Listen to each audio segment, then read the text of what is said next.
ladies and gentlemen, Pop Pop. So, Megan, let's talk about the Law and Order episode. We didn't hear specifically from Dick Wolf, no, but he gave his blessing for us to use the chung chung, which was the most important part. He probably makes about $100,000 every every chunk. I've been a fan of that show for like at least 15 years. I used to actually schedule my college classes around TNT rerun blocks of Law and Order. When I came on the show, I know I had suggested Law and Order, and people had suggested it before me, and people suggested it after me, and we were just waiting to do it. And we had so much fun. And we actually got a Law and Order actor in the show. Leslie Hendricks played our medical examiner, and she was phenomenal.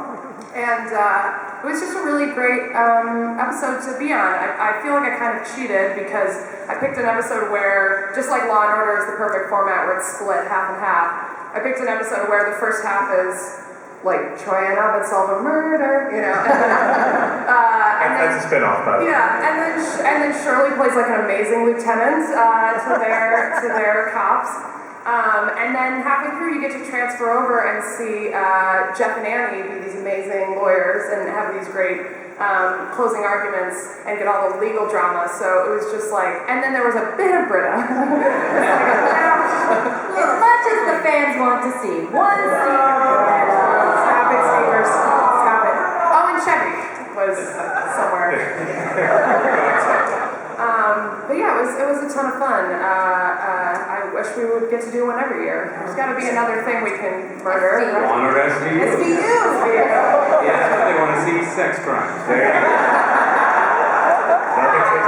Jeff Dean shippers, maybe. Oof. Yeah. Dean has another floor orgasm. What is this puddle? Had you been here, I would have had you guys reenact this real life. That was going to happen, So, Moses and David, it is your time to talk about season 4. But first off, let's back up and talk about joining the show. I mean, obviously, you knew coming in that there was going to be a little bit of a learning curve, but B, also, you got to win these guys over. These are the fans, and they expect community. So talk about sort of coming into the show. I guess it's really, like I said earlier, what's maybe the easy part about it for us is that we are fans of the show first and sort of observed it from afar, thinking like, wow, how did they get away with doing that? How amazing is that cast? How fun would that be to write for them?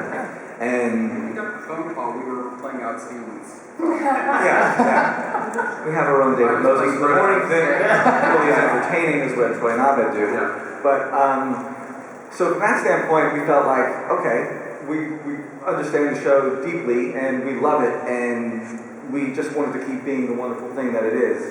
And part of that is that, like no other show, the fans' influence actually happens on screen. It's that the care and the love that people sort of share about the show really makes a difference. Like when we're in the writer's room, we're actually talking about what you are going to like on a regular basis. So thank you. It's been a beacon.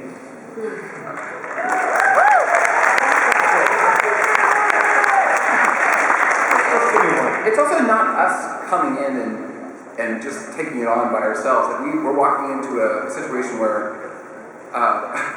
it's the best cast on television. You know, and many people would come in and write for them and it's very well. We could be really, really proud. This would still be a great show. And that's we have a lot of writers back from last season, so really, you know, even if we were to come in and hit autopilot, we'd be.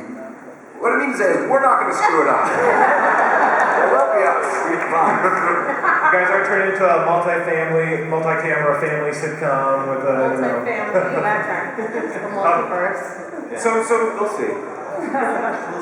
Tell us a little bit more about season 4 and you know, what can we expect? Any storylines you can talk about? I think, well, what's interesting about season 4 is when you're doing a show where people are going to college, it is for a lot of the characters their senior year, and that is a sort of a very emotional time for people. It's a time of change and what's going to happen next. And that's just going to give us the opportunity to explore some new things, some new relationships, some real significant relationships. One of them might involve the Dean and Jeff.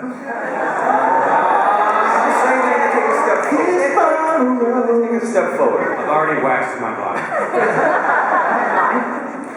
But we're also going to get to visit some places we feel like the show's been wanting to for years. We're going to get to see Pierce's mansion and see the twisted world that is where Pierce lives. We saw that he like sleeps on a waterbed. Remember that? Yeah, under a portrait. It's a real The hall. Yes, it's only the beginning of the disturbing images you'll see. We are going to get to go to an Inspector Spacetime convention.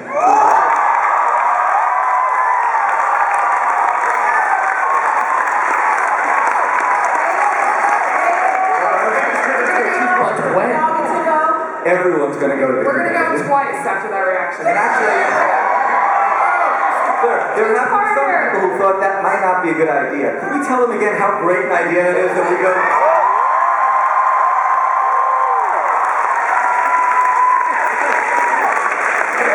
Also, yeah, while I have you, do you like it when the show does a little inventive animation? Is that fun? I think we should do a little in the first episode too. We'll see. Dan had always said that they were going to graduate after season 4. Is that still something that you guys are thinking, like this is the natural lifespan of the community college, or? Oh, what? Right, because you've had so many friends graduate from community college after 4 years. I mean, these guys could be in it forever, but I know that's been discussed in the past, that maybe at some point there would be a graduation. You know, I think there's a way to be true to the show that allows to have the characters like develop organically, all at their own pace, where the show will keep going even if maybe they're not all in the school at the same time. Because the thing about this group of friends that sort of got to know each other over this study group table is their relationships exist way outside the confines of that space. And that's why they're so much fun to watch. It's become this real family that will sort of exist together no matter what happens as far as school goes. Cool, well, Did I dodge that well? the DVD, season 3 DVD is coming out very soon, and Yvette, I know you have a little script. You have I have a script. Script. But tell us a little bit about what's going to be on it. Okay, everybody, so this is the cover of the new DVD.